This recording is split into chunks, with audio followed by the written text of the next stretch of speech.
Oh my gosh. 2 Boeing 787s at Luton. That was G-TUIF, the UK based 787.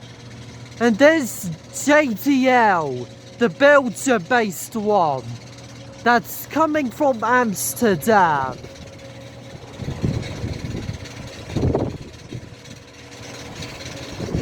Very rare.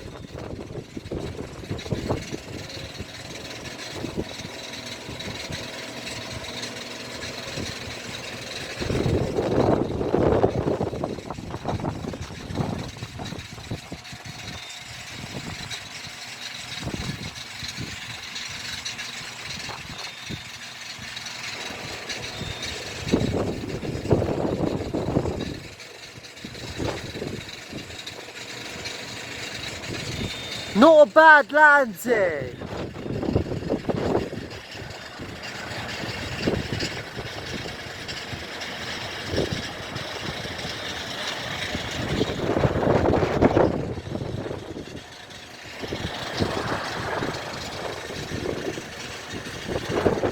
Very rare.